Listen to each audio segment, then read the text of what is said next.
Hey guys, welcome back. I hope you're having a good Saturday. I finally got my eye patch off. It's still a little blurry in that eye, but the joke in our household is that, the kids, they never want to take a bandage off once it goes on. The second I get one on, I'm always trying to get it off. So that's just the way I am. I think you got to move forward at some point in time. Vision's not completely there, but I'm better off without that darn bulky thing. Anyway, today I wanted to talk about Tyson. There's a movement to boycott Tyson, and I think this is a little bit of a double-edged sword, but full disclosure, I boycotted Tyson Foods a long time ago. I don't like Tyson, I don't like Cargill, I don't like the big meat packers, I don't like what they've done to our farmers, I don't like how they've enslaved a lot of the farmers in this country, but I also recognize that there are farmers across this country that do not have a market. And those farmers raise a majority of our food. And so the only market that they have are these large meat processors. And so that's where the double-edged sword comes in. If you boycott them, you could end up putting a lot of farmers out of business because they don't have anywhere to take their meat to. And they don't have a way of getting that to the consumer because they are in very remote areas. And I've spent a lot of my life the last several years traveling to these remote areas, and I could tell you that these farmers are important in these areas, not just for the economy, but for the ecology. We used to have millions of ruminants that roamed across the United States, and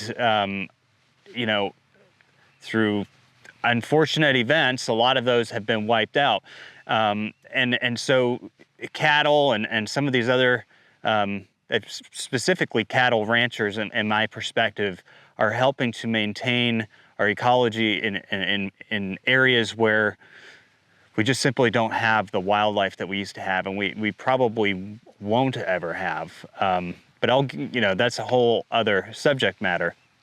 The problem with Tyson is that Tyson has been shutting down plants left and right.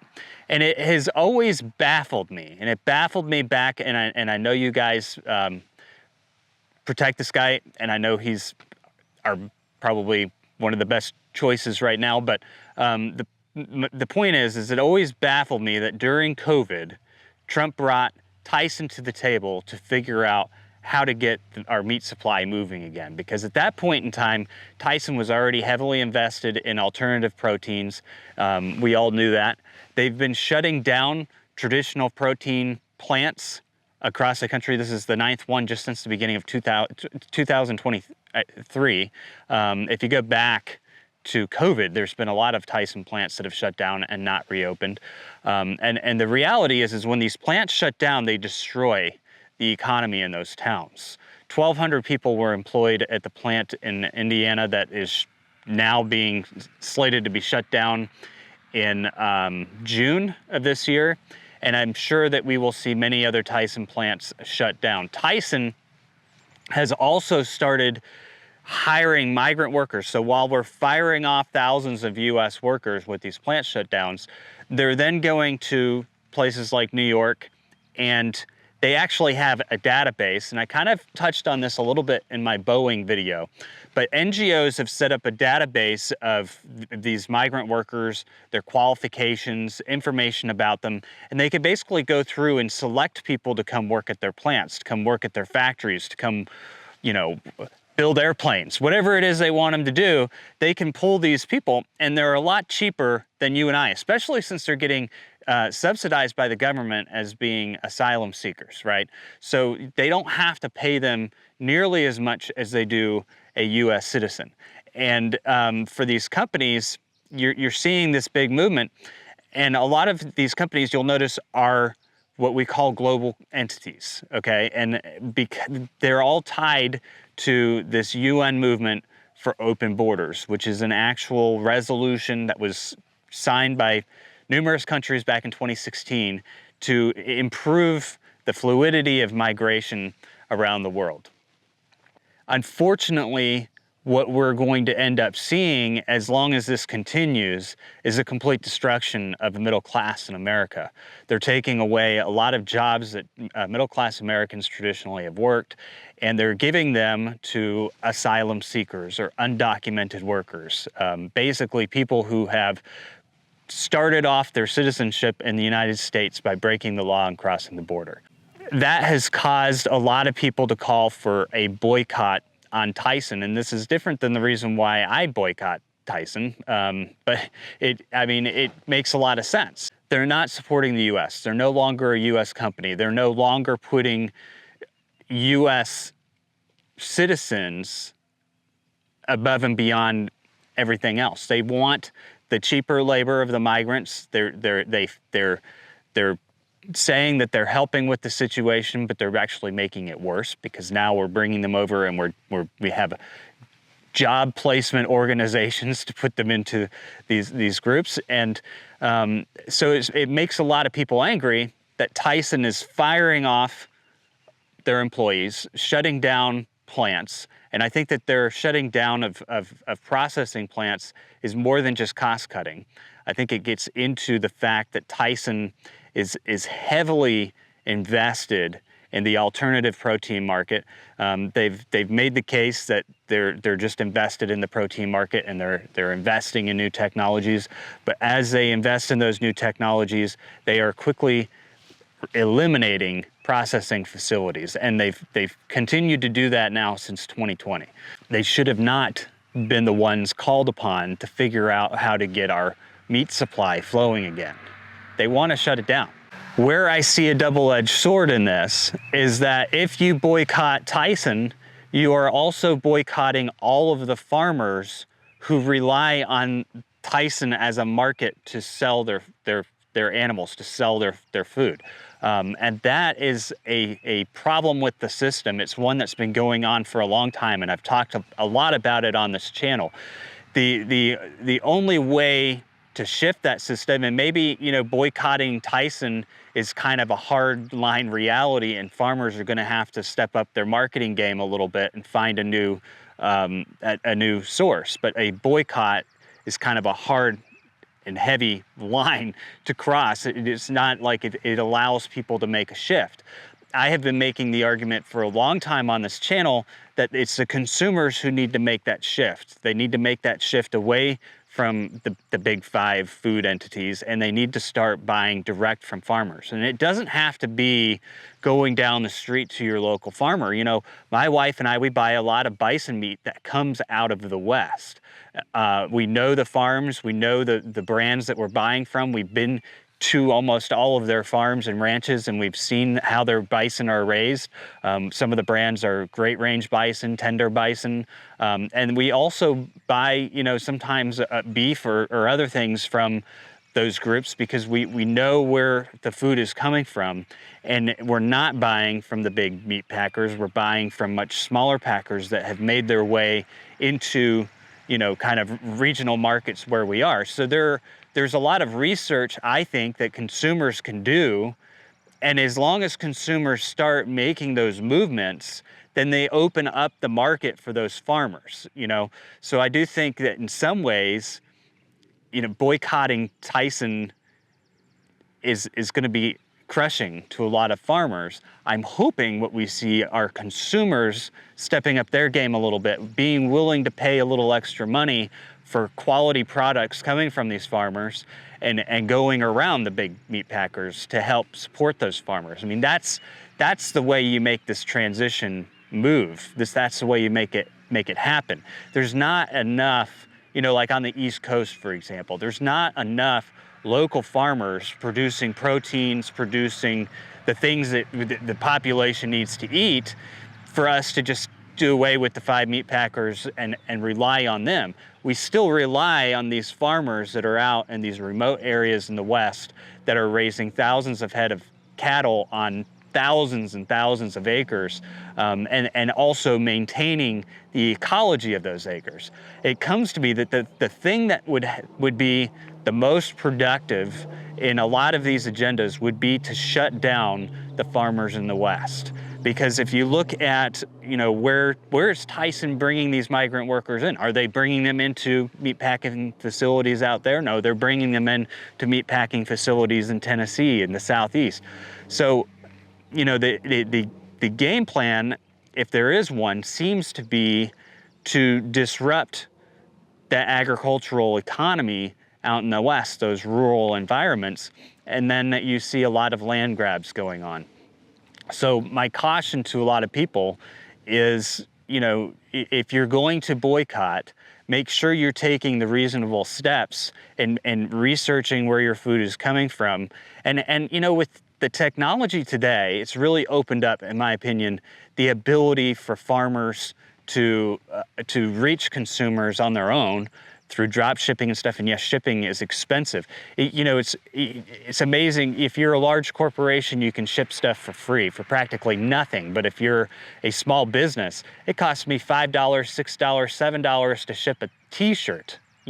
So it cracks me up. We sent 30 hats to California to get leather patches put on. It cost us $100. It only cost them $15 to send it back. It is nearly, and then we have to pay $6 or $7 for each hat we ship out. It's insane, right? These are all policies that I think, when we get to elections this year, we really need to start focusing on what's going to help these small businesses, what's going to help, us compete with these large packaging plants, with these large drop shipping organizations. What's going to help rebuild American businesses? Overall, how do I feel about the Tyson boycott? I've already been boycotting Tyson for my own reasons. I think that what they're doing is absolutely sickening. And I think of that not just with them, but with all of these other corporations that are jumping into this bandwagon. I don't think that we should be encouraging more and more people to come across our border, giving them jobs, giving them subsidies for 10 years until they get a trial date, offering to pay for their attorneys. Tyson is actually offering to pay for their workers' attorneys to keep them here. There are some comments that I've heard several times from politicians that say, hey, look, we need these guys to pick our crops. Nobody else wants to pick our crops. And that is a true statement, and I've covered this on this channel before. A lot of people don't want temporary jobs going out into a remote area of our country and picking crops. It's not necessarily what Americans like to do.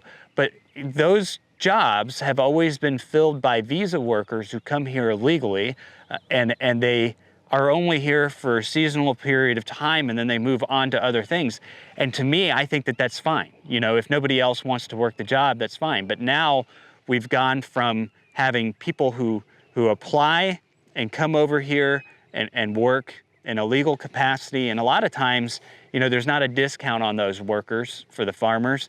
If anything, it costs them a little bit more money than if they could find U.S. citizens, because they have to pay an agency and all that type of stuff. And we've moved beyond that, and now we're moving into, hey, if you come here illegally, we're going to set you up with a full-time job. We're going to set you up with an apartment. We're going to set you up with some extra funds for seeking asylum, and from our taxpayers, And meanwhile, we're going to bury our taxpayers in debt. We're going to unemploy our entire middle class to make this work. I don't know what else you could do other than take a stand against the companies who are coming out, who are taking steps to be involved with these programs. But I also think that you have to approach it from not just a reactive, hey, we're going to boycott this company, but you need to have a corrective stance on how you're going to go back and support those farmers, because we need to have those farmers that are out there in those remote areas who are raising these cattle, who are working every day to feed our country. We need to have another game plan for consumers to be able to reach those farmers and support them. And unfortunately, there's just not a whole lot of USDA packing facilities out there that can handle the switch in capacity. And I think, as we continue to see some of these large processing companies shut down, they control the market, right? And as they go through and they keep shutting plants down, you're going to keep seeing meat prices go up. You're going to keep seeing shortage of meat on the shelves in the store, which is going to keep pushing prices. I mean, that's really, people say, well, I don't see a shortage of meat on the store shelves. You're not really seeing an increase in supply either, but you're seeing those prices go up through the roof. And it's just, it's slowing down the system. We're increasing the pricing, we're making it more of a treat for you, right? Protein is something that you need to have. Animal proteins are good for your brain, they're good for a lot of things. But little by little, we're slowly shutting it down, right? And these massive investments that you're seeing from these companies go into these alternative proteins. Well, what is that? Those are patented food products. They don't have to go through a farmer to create these products. If they're lab growing meat, they don't have to go through a farmer. They just need a couple cows to get some cells out of, and then they're going to duplicate it, right? So they eliminate a lot of their overhead. They further consolidate and control our food sources. It's a genius concept if you think about it, and that's why you're seeing such a big push and move and investment in that direction, is because they're taking these protein sources and making them their price seem attractive to consumers. People will eventually start making that shift when they simply cannot afford to eat anymore. But that brings me to another point. If we boycott Tyson, they're probably going to, number one, shut down plants faster. And unfortunately, it's not just the employees of the plant that are impacted by this. The plant that's being shut down right now is actually a hog processing facility. They process maybe 2% of the US supply out of that facility. It doesn't seem like much, but the farmers that are out there that are supplying those hogs, now what are they gonna do? There are other processing facilities by Tyson. Some of them will probably retain contracts and then just have to ship their hogs further, which is going to increase the cost. Some of them won't be able to continue to ship their hogs out. A lot of their facilities are at capacity as it is. So, what happens to those farmers? They have investment in these hog houses and stuff. And I'm not for CAFOs.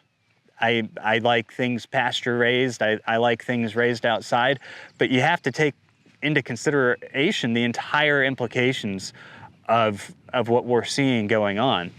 So, I don't disagree with taking a stance against these companies for what they're doing. But I do think that we need to step it up as consumers and really start paying attention to, the labeling, what the brand is, where did it come from? Is it supporting, is it one of the, look at how many brands Tyson has, right? Is it one of those, or is it tied to a different producer that is operating out of a co-op facility or something like that? And there are a lot of them. And you can almost find them in every grocery store. So I don't know, it's definitely one of those tricky situations where we have to, if we're gonna do something to punish somebody, we need to make sure that we're not punishing the farmers who are involved. Fairlife Milk is a good example, right? Fairlife, they had a farm that was tied to the original ownership of Fairlife Milk, who was doing some pretty bad things. And you know what? For whatever reason, they keep getting in the cycle of Fairlife. And they're bad actors, okay? They're bad actors. They do things that a lot of people would disagree with, disapprove of, not want to see, not want to support. The problem is that when people go in and boycott Fairlife, which is actually now owned by Coca-Cola, they end up hurting all of the other farmers who rely on supplying their milk to that company. And so like I said, the best thing that you can do is make sure that you're making a shift in your purchasing decisions. And I think it costs a little more now, right? It costs a little more now to buy direct from the farmer. But in the long run, it's going to cost you less, because if we keep allowing these shutdowns to happen, if we keep allowing this transition to happen, if we keep allowing migrants to take the middle class jobs, life is going to get very miserable for a lot of people. And just be cautiously aware of all the movements that are going on out there. I think we are easily manipulated by our emotions, especially today with the politics that are going on. And a population that is easily manipulated by their emotions, by their movements, by their activism is easily manipulated, right? And so you can easily get people to elect somebody out of emotion. You can easily get people to support a cause out of emotion. And like I said, you know, Tyson, they're a global company. They're tied to all these big movements and stuff. But if the ultimate goal of those movements is to shut down private ownership in remote areas of the West, remote areas of the Midwest, getting us to boycott Tyson is one heck of a way to get a leg up. And that's the part that concerns me. I don't trust anything I see anymore.